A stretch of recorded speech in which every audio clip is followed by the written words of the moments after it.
Olá, essa é a aula 4 de Introdução à Economia. Falaremos sobre o capítulo 4 do livro Análise Econômica de Saporto e Pereira. Antes disso, porém, vamos fazer algumas coisas, vamos dar uma olhada nos exercícios que foram passados para serem feitos, resolvidos do capítulo 2 e alguns exercícios do capítulo 3 a mais também, para vocês verem. Bem, no caso, quanto aos exercícios do capítulo 2, foram passados esses três como atividade, porque é importante que um determinado produtor tenha poder de mercado. O que isto permite ao produtor que não seria possível se não tivesse poder de mercado. Bem, é importante ter poder de mercado, por uma vez, para um produtor, para que esse possa influenciar de algum modo a taxa de lucro e assim poder ter um preço maior que seus concorrentes. Veja que o empresário, o produtor que não tem poder de mercado, não consegue afetar o preço de mercado, é tomado como fixo, então ele tem que aceitar a taxa de lucro inerente a esse preço de mercado. Se, através das fontes de diferenciação, né, através das coisas que, ou da estrutura de mercado, né, que se tiver uma estrutura com poucas empresas, ou uma empresa, e se ele tiver possibilidade de diferenciar o produto, ele vai ter algum tipo de poder de mercado. O poder de mercado permite que exatamente isso, que ele influencie a taxa de lucro e possa colocar um preço maior, e isso ele só consegue se tiver poder de mercado. Questão 4. O lucro tem um papel fundamental na dinamização do ciclo produtivo. Explica essa frase. A ideia é que, sem ter lucro, as empresas não têm como participar de vários ou fazer com que o ciclo produtivo seja dinâmico, ou seja numa sucessão rode uma sucessão de vezes. Por quê? Porque lembrando que o ciclo produtivo ele inicia com a compra dos insumos antes da produção. Então ele precisa ter um dinheiro para poder começar a investir e assim produzir seus produtos e aí levar aos mercados para serem vendidos. Se ele não tem lucro, ele não tem incentivo para, uma vez que ele faz um ciclo, vende os produtos e não tem lucro, qual o incentivo que ele vai ter de comprar insumos de novo e produzir mais e levar ao mercado de novo? Nenhum, né? Então, é por isso que o lucro tem um papel fundamental. As empresas têm que ter lucro, não é? Obviamente que o papel do lucro, o tamanho do lucro vai depender do poder de mercado, como falamos na questão anterior. Mas seja muito maior lucro ou menor lucro, é importante que haja lucro para que seja possível que tenham sempre um ciclo produtivo dinâmico, com que as empresas tenham incentivos para investir e produzir mais e continuar vendendo seus produtos. Com relação aos itens A, B, C, D e E, qual desses que nós temos dois casos de setor terciário? A resposta aqui é a questão D, seguros e educação. Lembrando que produtos do setor terciário são serviços, né? São os produtos intangíveis, no qual você pode tocar. Então, nesse sentido, seguros e educação são produtos intangíveis, então fazem parte do setor terciário. Nos outros itens, a gente vai ver que tem sempre pelo menos um que não é do setor terciário. Por exemplo, no item A, pecuária, que é da agricultura, o setor primário. No item B, siderurgia é da indústria de transformação, então não faz parte do setor terciário, assim como no item C, construção civil também não faz parte do setor terciário. Muito bem. Com relação à aula 3, à aula do capítulo 3, nós temos dois exercícios que seria interessante para fixar os conhecimentos ou entendimento dos conceitos, né? Então, veja bem, carne bovina e carne de frango são considerados bens substitutos, porque, em geral, o consumo de um produto é substituído pelo consumo de outro, né, quando há variações no preço e quantidade de um produto. Então, ou seja, as pessoas veem esses dois tipos de carne como substitutos. Se ela consome um, ela consome menos do outro, né? É essa a ideia. Então, por outro lado, se o preço de um deles aumenta, a tendência é que haja uma substituição. Então, se o preço, como no exemplo aqui, vejamos o que acontece. O preço da carne bovina aumentou quando esse exercício foi feito, porque houve na União Europeia a crise da vaca louca, que é a carne bovina contaminada por um verme, um bicho que fez com que as vacas ficassem loucas, todo o gado de corte tivesse essa doença, tivesse que ser sacrificado, então diminuiu bastante a oferta dessa carne, e aí, por conta disso, o preço aumentou. Se o preço da vaca... Então, a pergunta é, o que acontece no mercado de frango, lá na Europa, com oferta, demanda e quantidade de preço de equilíbrio? Mostre isso em um gráfico. Vejam vocês que há uma substituição, certo? Então, se nós temos um gráfico assim, onde você tem a oferta aqui, a demanda aqui, e esse é o mercado de frango, né?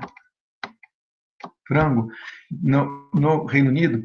Então, o que acontece é que vai haver há um preço maior do outro produto substituto. Então, diminui a demanda daquele produto, porque justamente está mais caro, e quando os bens são substitutos, a demanda naquele outro mercado afeta essa demanda aqui. Como?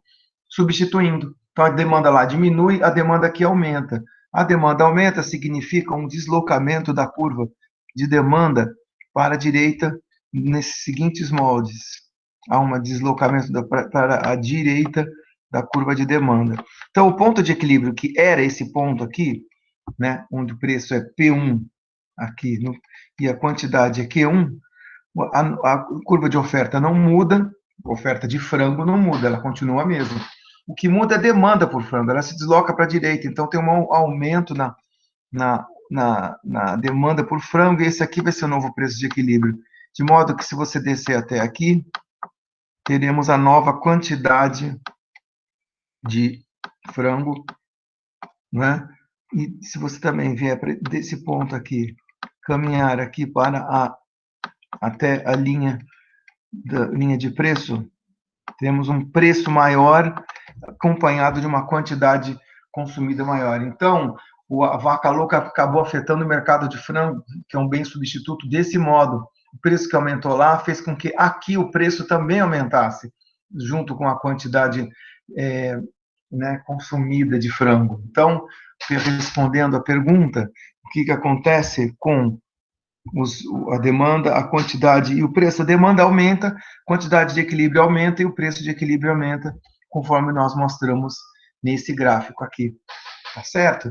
Então, o que ocorre no outro mercado, que não está desenhado aqui, foi um aumento de preço e uma queda na demanda, um aumento de preço, né, que fez com que a demanda lá caísse e fosse substituída pela demanda por frango. Então, isso acarreta um aumento da demanda, ou seja, um deslocamento da curva da demanda para a direita, que nem nós mostramos aqui.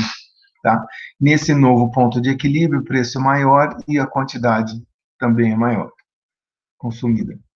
Bem, o outro exercício que eu queria comentar com vocês aqui era a questão um exercício agora sobre oferta. Vamos ver aqui. Só um minuto.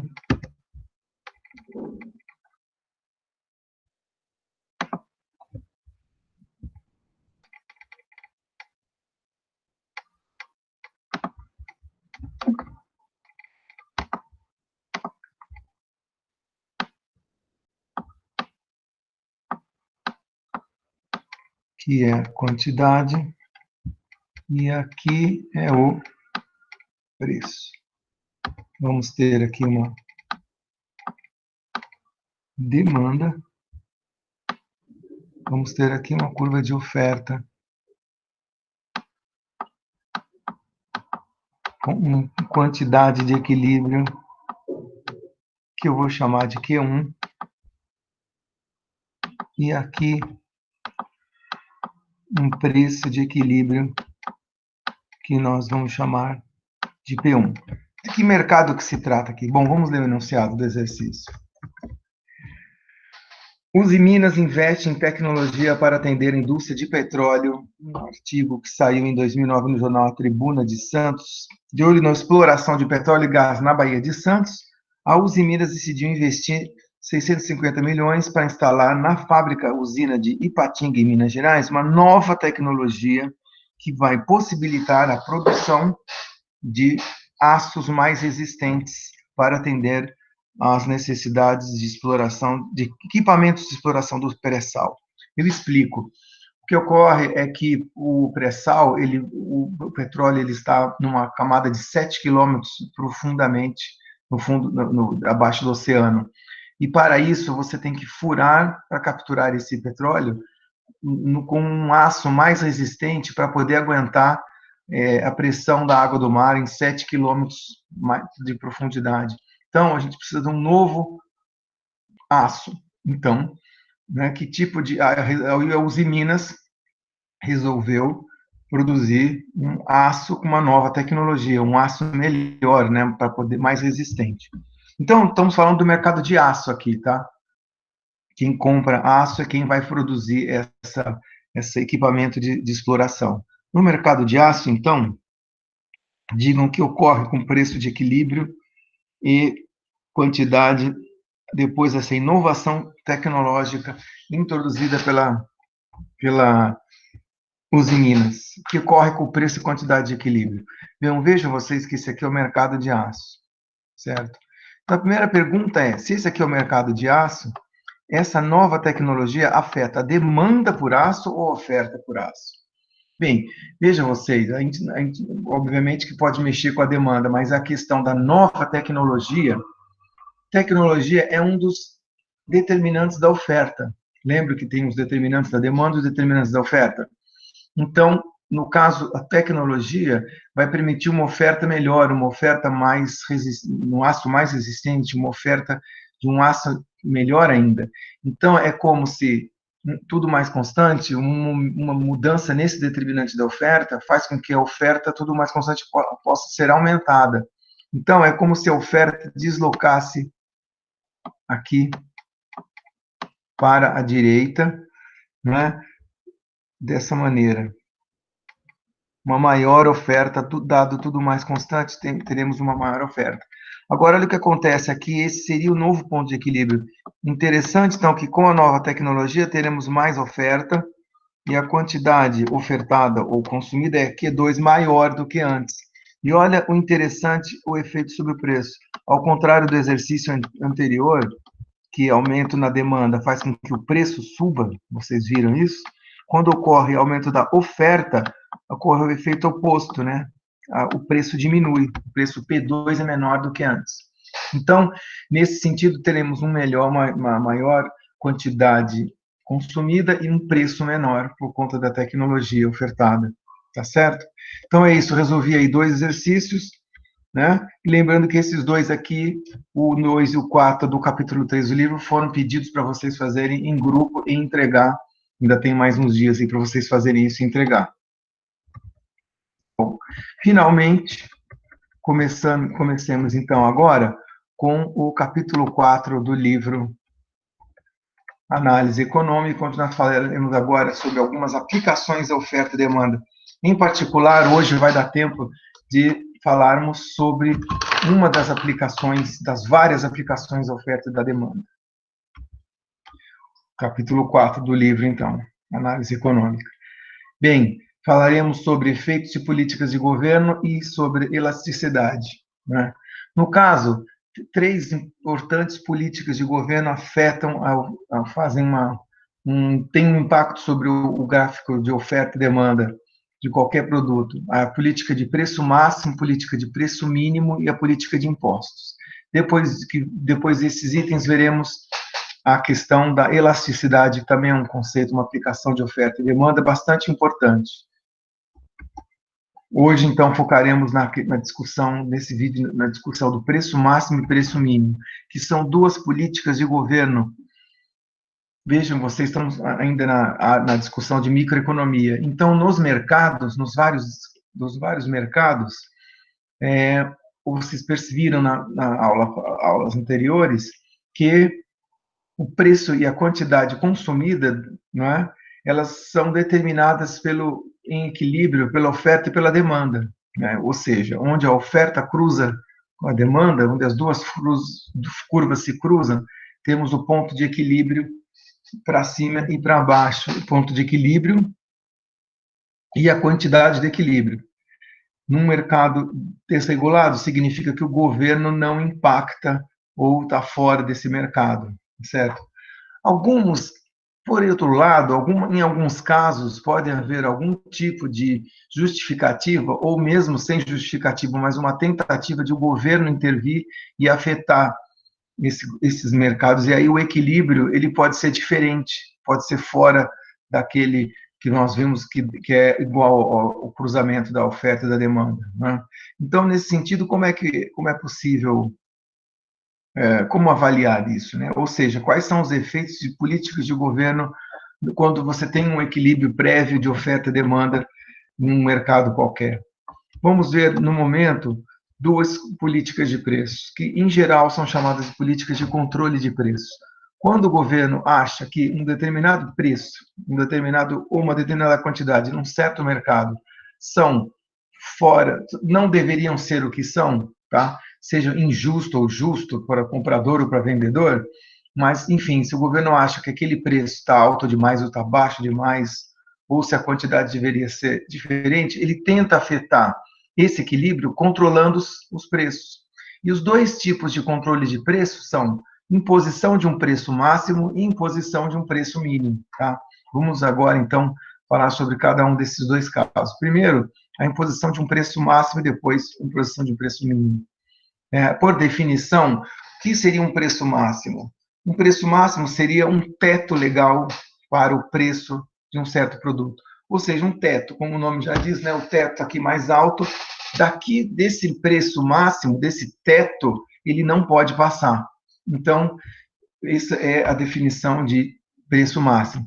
Já um preço mínimo é um piso legal, né, um piso permitido para o preço de venda, ou seja, um preço mínimo. Daqui para baixo ele não pode. Tá? Então, a ideia do teto é que, quando você tem um teto, os preços para cima deles são proibidos. Quando você tem um piso, significa que os preços para baixo desse piso são proibidos pelo governo, tá certo? Então, essa que é a ideia dessas duas intervenções. Vamos ver, então, o efeito delas um por vez. Bom, em primeiro lugar, eu já volto aqui, mas dá uma olhada nesse mercado, esquecendo essa curva laranja, essa reta laranja aí, horizontal, por um minuto. Pensando que o mercado, qualquer mercado, seja lá um de minério, por exemplo, como nós estamos apresentando aí, a oferta S e a demanda D se cruzam num ponto, no caso, teremos um preço de equilíbrio 3 e uma quantidade de equilíbrio também nesse aqui, que é zero. Bem, então, o que ocorre, muitas vezes, é que o que ocorre é que qual o efeito de um preço máximo ou de um teto, certo? Então, depende se esse teto, no caso do preço máximo, vai depender se esse teto é estabelecido para cima do preço de equilíbrio anterior ou para baixo do equilíbrio anterior. Como assim? Eu explico. Então, vejam vocês que essas duas curvas azuis estão o equilíbrio e esse aqui é o preço. Aí eu posso colocar um teto, um preço máximo aqui, laranja, ou um preço máximo talvez aqui embaixo, como esse outro caso aqui de R$2, tá certo? Então, o que nós estamos dizendo basicamente é que se você colocar um preço máximo, que é um teto, acima do preço de equilíbrio, ele não vai afetar o preço de equilíbrio e o mercado continua naquele equilíbrio anterior.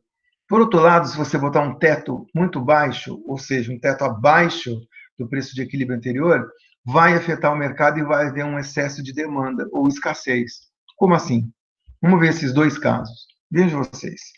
O que é um teto mesmo? É um preço máximo do qual não podemos passar. No caso, eu coloquei o meu preço antes da introdução do teto, o preço era R$3. Coloquei um teto de 4. Significa que os preços possíveis estão do 4 para baixo, porque o teto é o máximo. Então, 4, 3, 2, 1, até o 0 Todos esses preços são possíveis. E eu proíbo que os preços sejam acima de 4. Então, daqui para cima não pode, certo? Tudo bem. Se eu coloquei um preço máximo de 4, o que ocorre? Bom, vamos verificar como que era o mercado antes da introdução do preço máximo. Bem, a curva de oferta e demanda se cruzam no preço igual a 3. Então, se você coloca um preço máximo de 4, o que ocorre é que o preço de 3 de equilíbrio ele está abaixo do teto. Ele está dentro dos preços possíveis. Não vai ter que se ajustar. Então, não acontece nada, vai resultar aqui em equilíbrio. Vamos manter o equilíbrio anterior e esse preço, esse teto, não vai afetar em nada esse mercado. Agora, imagine o mesmo mercado, exatamente igual, com essa mesma curva de oferta, mesma curva de demanda, preço 3, só que com um teto mais baixo, um teto de 2. Agora, então, eu coloquei um teto bem baixinho. Lembre-se que quando você obriga que haja um teto numa economia, os preços variam do 0 até o teto, do 0 até 2. Então, esse preço de 3 está fora, está dentro do proibido. Então, o que acontece? Esse equilíbrio aqui não vai poder mais existir, a gente vai ter que se ajustar, o preço vai ter que descer, descendo aos poucos, entre 3 e 2. Chegando no 2, seria um equilíbrio, né? Porque o equilíbrio era, ele gostaria que fosse no 3. Mas eu proibi os preços acima de 2. Então, o preço desce até o 2, que é o máximo permitido, só que o que acontece quando o preço é 2? Lembre-se, o que é definição de preço mesmo? O que é definição de oferta e de demanda? Desculpe. Oferta é um conjunto de pontos no qual os produtores querem oferecer a cada preço. E a curva de demanda é um preço e uma quantidade no qual os consumidores querem consumir. Então, por exemplo, quando você pega essa linha do teto, vai até aqui e caminha até a curva de oferta, o que é esse ponto preto aqui? Ué, com um preço de 2, as empresas querem oferecer só isso daqui, só essa quantidade. É a definição de oferta. Já com um preço de 2, os consumidores querem consumir tudo isso aqui, certo? Com essa definição de demanda. Então, o caminho do 2 até aqui, e esse ponto com essa quantidade aqui vai ser a quantidade que eu gostaria de consumir com o preço 2. É como se o preço estivesse baixo demais. Quando o preço está baixo demais, os consumidores gostam de preços baixos, vão querer consumir mais. Então, os consumidores vão querer consumir tudo isso aqui, ó, essa quantidade. Já um preço baixo, lembre-se, produtor não gosta de preço baixo, ele quer o preço máximo possível, não é? Então, no caso, com preço de 2, ele vai querer ofertar só essa quantidade aqui. Se essa aqui é a demanda e essa aqui é a quantidade demandada e essa aqui é a quantidade ofertada, existe uma diferença entre as duas se o preço for 2. Tá? Ao contrário do equilíbrio anterior, não é que eles igualavam, com essa quantidade que eu igualava oferta e demanda, com o preço 2, ocorre que eu vou ter aqui uma quantidade demandada maior do que a quantidade ofertada. E essa diferença entre os dois se chama escassez ou excesso de demanda. Tá? Então, temos um excesso de demanda ou uma escassez. Então, esse é o efeito do teto, tá certo? Muitas vezes, por que o governo, às vezes, coloca teto? Porque ele acha, ele quer intervir no mercado, ele vê que, vamos supor 3 aqui, vamos supor que algum produto, o governo acha que esse 3 é caro demais. Então ele fala, ó, de agora em diante não vai ser possível cobrar 3, tá certo? Mesmo que seja o equilíbrio, mesmo que a demanda tope pagar 3 e a oferta tope pagar 3 nesse equilíbrio aqui. A questão é que o governo resolve intervir no mercado achando que esse preço de equilíbrio é alto demais e coloca um preço mais baixo, permitido, né? Então, os preços não podem passar do 2. Então, nesse caso, o equilíbrio que está acima, todos os equilíbrios, aliás, que estejam acima, vão ter que se ajustar e descer para o teto, e no teto vai haver sempre, por definição, uma escassez, tá? Porque o preço é baixo demais, vai ter uma demanda maior que a oferta, portanto, excesso de demanda ou escassez, tá certo? Já houve vários exemplos na economia, na história recente da economia brasileira. Em 1986, deflagraram o Plano Cruzado para tentar diminuir a inflação alta do país naquela época, e aí, naquela época, congelaram preços. Quando você congela um preço, você fixa, por exemplo, num valor menor que o preço de equilíbrio. Lembra, o preço de equilíbrio não está aí à toa. Lembra qual é o determinante do preço mesmo? Custos, taxa de lucro e poder de mercado, sendo que o poder de mercado afeta a taxa de lucro. Ora, se o preço é 3, é porque ele está refletindo, entre outras coisas, os custos, certamente, e certamente a taxa de lucro também. Então, se o preço você coloca 2, talvez você não consiga cobrir os custos dos empresários. Talvez você coloque um lucro baixo demais. Então, é por isso que o equilíbrio, né, ele é um ponto importante. Colocar tetos ocorrem sempre esse tipo de distorção que vocês viram aqui, que é tetos acima, abaixo do preço de equilíbrio, vai resultar em escassez, e de fato, no plano cruzado, faltou os produtos nos supermercados, porque congelaram o preço em preços baixos demais para tentar segurar a inflação, só que aí você não conseguia cobrir seus custos e tinha os lucros irrisórios, né? Uma coisa semelhante aconteceu no 2001, quando estava faltando energia elétrica, e para tentar reequilibrar esse mercado, o preço foi congelado da energia elétrica muito baixo e houve aí, então, escassez de energia elétrica, porque estava tendo mais demanda do que oferta, piorou até, já estava faltando energia elétrica, piorou o problema. Então, preços máximos criam escassez quando os tetos estão abaixo do preço de equilíbrio. Como nós vimos aqui, se o teto é colocado acima do preço de equilíbrio, o equilíbrio continua o mesmo, né? Então, sempre que um teto é colocado abaixo do preço de equilíbrio, resulta em escassez, tá certo? E o que seria um preço mínimo? Preço mínimo é o contrário, é um piso, tá? Enquanto o preço máximo é um teto, o preço mínimo ele é um piso, ou seja, um preço do qual para baixo você não pode. Então, vamos mostrar aqui, eu já volto nesse ponto aqui um segundinho, né? Estamos também falando de um outro mercado, seja lá o que for aqui, a curva de oferta é S, a curva de demanda é D, em equilíbrio com preço de 3 e aqui a quantidade aqui embaixo. Bem, o que ocorre? Um piso é um preço mínimo. Mínimo significa que daqui para baixo não pode. O governo proíbe preços para baixo do 2, certo? E aí tem dois casos também, quando você põe o piso abaixo do preço de equilíbrio e quando você põe o piso acima do preço de equilíbrio. Quando você coloca o preço mínimo ou o piso abaixo do equilíbrio, o equilíbrio ele é mantido, ele não é afetado. Por outro lado, quando você coloca um piso alto demais, acima do preço de equilíbrio, esse piso vai afetar o mercado e vai resultar num excesso de oferta ou num excedente. Vamos ver como. Então, vejam vocês aqui. Primeiro, o mercado ele está em equilíbrio, R$ 3 aqui neste ponto aqui. Muito bem, se eu coloco um piso, o que é o piso mesmo? É um preço mínimo, ou seja, para baixo dele, tudo que está aqui embaixo, 2, 1, 0, é proibido.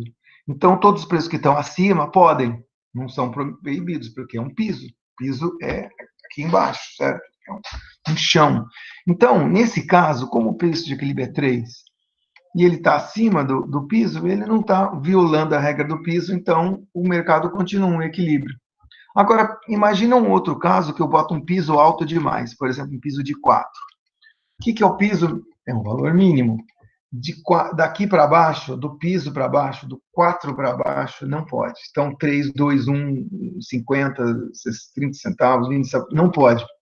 Agora, para cima do 4, qualquer um pode. Bem, eu estava em equilíbrio aqui nesse preço igual a 3. Agora, nesse caso, ele não é mais permitido. Por quê? Porque ele está abaixo do piso. O piso é esse valor de 4, né? Então, só permito de 4 para cima. Então, o que vai acontecer? Bom, eu estou em 3, eu vou ajustar, o preço vai subir, subir, subir, até que ele chega no 4. Tá. De novo, vá na definição de oferta e demanda para ver o que acontece quando o preço está acima do equilíbrio. Bem, vejam vocês, com o preço de 4, eu caminho até a curva de demanda. O 4 ele está acima do 3, então é como se ele fosse um preço alto demais, né? Com preços altos, o que a demanda faz? Bom, antes a demanda estava aqui, né? Estava aqui, e agora ela está aqui. Ou seja, com preço alto demais, ela vai querer consumir menos. esse valor aqui, só essa quantidade. Lembrando que eu estava aqui antes, né? Agora eu estou consumindo menos. Agora, qual o incentivo para o produtor de preços maiores? O produtor gosta de preço maior, com um preço de 4, né, eu caminho até a curva de oferta e desço aqui até a linha de quantidade, então significa que com um preço de 4 eu vou querer ofertar tudo isso aqui. Então, esse é o efeito do preço mínimo. Quando o preço é mais alto que o equilíbrio anterior, vai ter tudo isso de oferta, mas só isso aqui de demanda. Então, a oferta é maior que a demanda. Oferta maior que a demanda significa excesso de oferta, que é essa diferença entre os dois, ou excedente. Então, quer dizer que vai sobrar o produto, ou vai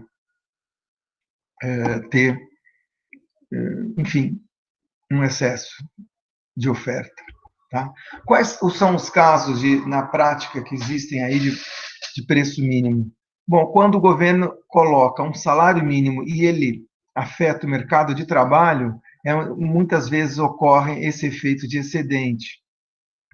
Vamos supor, então, que esse mercado é o mercado de trabalho. Mercado de trabalho. Então, tem S, a oferta de trabalho, D, a demanda por trabalho. Então, estamos falando do mercado de trabalho. Oferta de trabalho, quem é? Nós, os trabalhadores. Os trabalhadores ofertam no mercado a sua mão de obra. E quem é a demanda por trabalho? As empresas. As empresas contratam trabalhadores, né? Então, supondo que inicialmente eu estou aqui, então um salário de 3, né, oferta e demanda, o governo não está fazendo nada, não tem nenhuma política, o equilíbrio vai ser 3, o salário mínimo, e essa aqui vai ser a quantidade de trabalhadores contratadas. Se o piso for 2, muito mais baixo aqui do que o preço de equilíbrio, bom, eu proíbo que qualquer preço abaixo de 2, tá? Então, meu salário mínimo é 2. Então, 2, 1, 0 não vai poder. Mas como o preço de equilíbrio já era 3, com esse salário mínimo aqui não vai afetar, eu vou continuar nesse ponto aqui, contratando esse número de trabalhadores. Agora, olhem, se for um salário mínimo alto, ou mais alto do que o mercado que estava em equilíbrio. Então, com o mercado em equilíbrio 3, eu estava contratando essas pessoas aqui, ó. Desce aqui, ó. Essa quantidade. Beleza. O que ocorre com o salário mínimo? Eu proíbo todo o preço abaixo de 3. Eu proíbo qualquer salário, que o preço aqui é o preço da mão de obra, né? Salário. Eu proíbo qualquer pagamento de salário abaixo de 4. Então, o que acontece? O preço que era 3, ele vai se ajustar para o 4 e o preço novo vai ser 4. Mas olha o que acontece. Vamos para a curva de demanda. Quem que é demanda mesmo por trabalhadores? São as empresas. Com esse salário mais alto, as empresas vão contratar só isso aqui de pessoas. A demanda por trabalhadores vai ser só essa.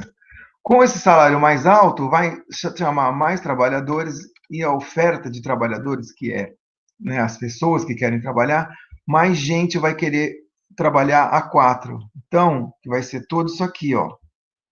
Com um salário mínimo de 4, nós vamos ter tudo isso aqui de oferta. Então, nós temos tudo isso aqui de oferta, mas só isso daqui de demanda, significa que vai ter um excesso ou um excedente de mão de obra, ou seja, vai ter desemprego, vai ter gente mais desempregada do que antes.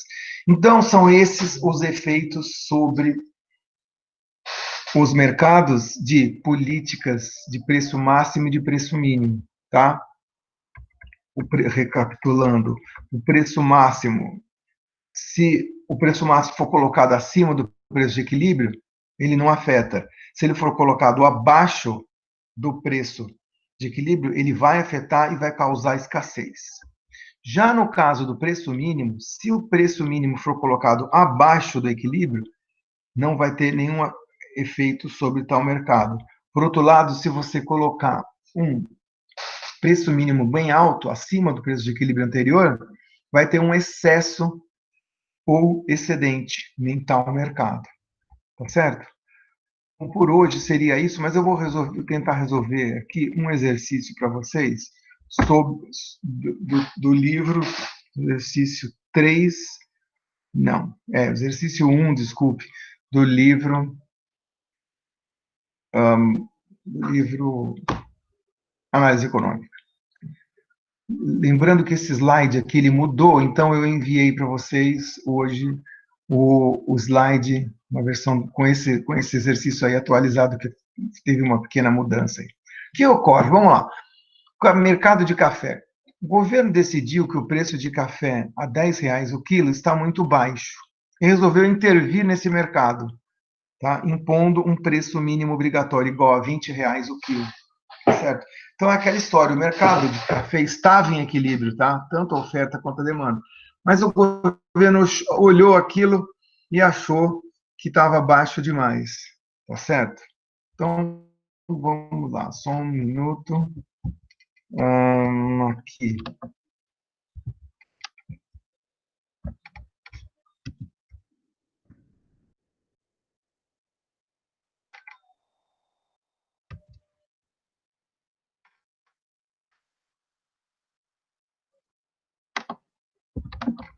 Isso aqui de novo. Vamos abrir esse slide aqui de novo. Então, olha lá, o que ocorre é que estamos falando do mercado de K, mercado de café. Aqui eu vou colocar a demanda por café e aqui a oferta por café. Esse ponto de equilíbrio, no qual a gente está consumindo Q1,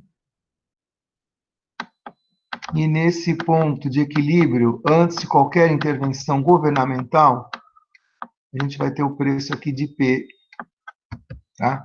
Então, é o mercado de café, certo? Vamos voltar lá para o exercício. O governo achou que o preço de R$ 10 está baixo demais e resolveu intervir nesse mercado, propondo um preço mínimo. Então, lembre-se, é o segundo caso, tá? Não é o primeiro caso de preço máximo, é um de preço mínimo. Preço mínimo obrigatório do café igual a 20 quilos. Então, olha só, esse preço P aqui, então vou botar preço P, reais, entre parênteses, reais por quilo, AG. Reais por quilo, tá? Então, ele vai ser quantos? O preço em equilíbrio, a gente está dizendo aqui que o preço em equilíbrio é R$ 10 por quilo. Beleza. Então, esse P aqui, ou posso chamar até de P1, vai. Primeiro preço, P1. E aqui é a quantidade que não foi informada, mas eu vou chamar de Q1. Aí ele resolveu colocar um preço mínimo obrigatório igual a R$ 20 por quilo. Então, é como, vamos aqui no 20, um preço, onde está? É um preço aqui acima. Por exemplo, aqui, ó, P2, e esse preço P2 é igual a 20, tá?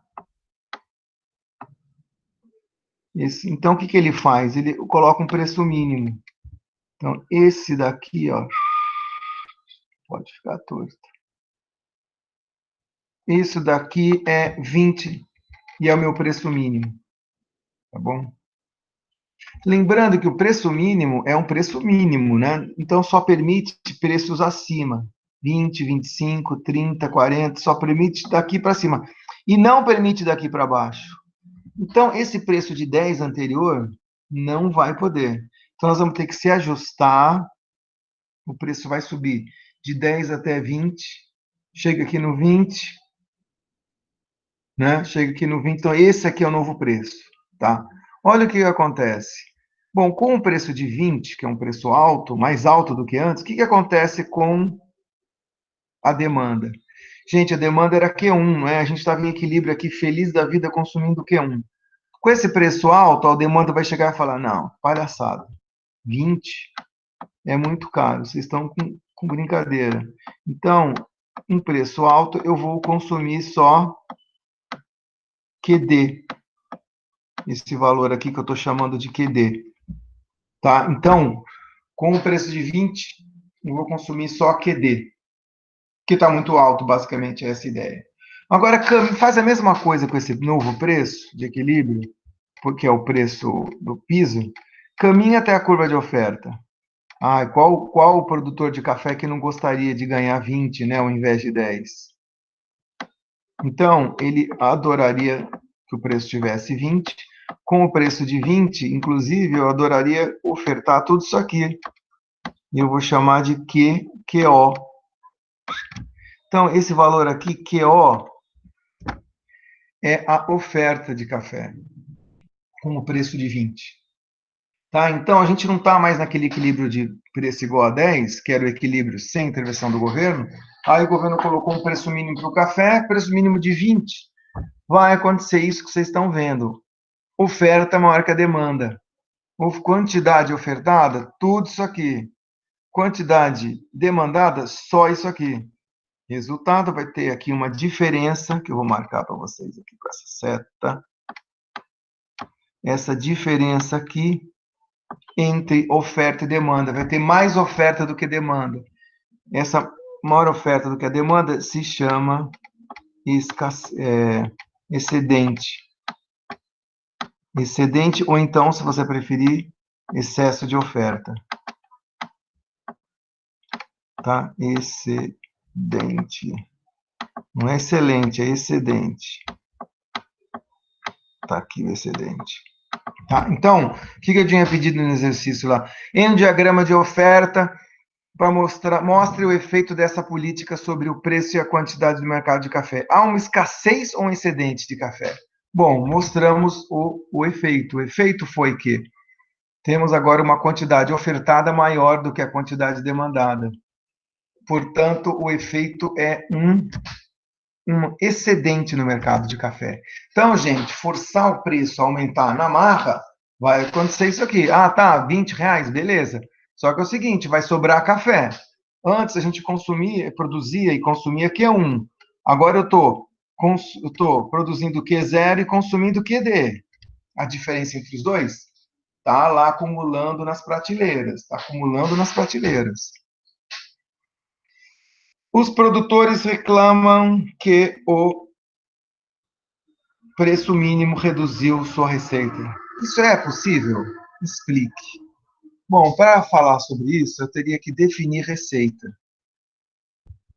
Tá? Receita, a gente vai falar um pouco mais umas aulas lá para frente, né? Na parte do produtor, quando a gente mergulha na questão do produtor, né? Hoje a gente vai definir receita. Receita nada mais é do que preço vezes quantidade. P vezes Q. Então, quanto que era o P vezes o Q antes da política do café, dessa política que interviu no mercado de café? Preço vezes quantidade. Lembra? Receita, preço vezes quantidade. Antes do preço mínimo, a minha receita era P vezes Q. Minha receita era P1 vezes Q1. P1 vezes Q1 nada mais é do que esse retângulo aqui que eu vou tentar marcar para vocês aqui. Antes eu preciso enxergar, cadê a ponta? Ah, tá aqui. Ó, eu vou marcar esse retângulo aqui, tá? Tá meio rabiscado, esquisito, mas enfim. Esse retângulo que vocês viram, ele é a receita. Por quê? Receita não é P vezes Q? Então, essa altura aqui é o P. E esse aqui é o Q. Beleza? Tá. Aí a pergunta é, eles reclamam que eles perderam receita. Será que é verdade? Bom, é só você comparar a receita antes com a receita depois. A receita antes é esse retângulo que vocês viram. Qual que é a receita depois? Bom, a receita é, qual que é o meu preço? P2. Então, vezes uma quantidade. Receita é preço vezes quantidade. Preço é P2. Agora, qual é a quantidade vendida? Não é QO. Lembra? QO, eles estão ofertando. Só que, com o preço de 20, as pessoas estão comprando só QD. Então, o café efetivamente vendido, gente, é o que as pessoas demandaram. Lembra que a diferença é um excedente de café? QO menos QD é o excedente, está sobrando. Então, esquece o excedente, esquece o QO. O que eu estou efetivamente consumindo é isso aqui, ó, QO, a um preço maior de P2. Então, se eu multiplicar P2 por QO, que D, dá esse retângulo altinho aqui. É possível, então, voltando à pergunta, é possível que a receita tenha caído? Bom, depende dos dois retângulos. Eu teria que comparar a área dos dois retângulos. Se o retângulo que eu acabei de desenhar for menor do que o retângulo inicial, então tem uma perda de receita. Se for maior, então aí não perdeu receita. Mas para isso eu precisaria saber o QD e o Q1 que não foram informados aqui no exercício, tá? Mas respondendo a pergunta, isso é possível? Sim, possível é, mas com os dados não dá para responder totalmente, tá? Porque eu teria que comparar a área dos dois retângulos. Mas possível é. Muitas vezes, esse aumento de P, ele aumenta que nem ele aumentou 100%, né? Aumentou de 10 para 20. Só que a quantidade caiu, de repente, super violentamente. Às vezes a quantidade caiu, sei lá, 200%. E aí, para responder isso, tem um conceito que chama elasticidade, nós vamos falar depois sobre isso. Precisa da elasticidade para responder essa pergunta totalmente. Mas possível é, tá? Então, é isso. É isso, o exercício sobre o capítulo 4 que eu queria mostrar. Na aula 5, nós vamos ver o capítulo 5, mas nós vamos ver também essa parte do capítulo 4 que ficou faltando, tá? Que é esse material aqui, a parte dos impostos e sobre elasticidade. Nós falaremos também sobre elasticidade, tá bem? Bom, é isso por hoje. Queria agradecer a atenção de vocês e até a próxima introdução à economia. Obrigado.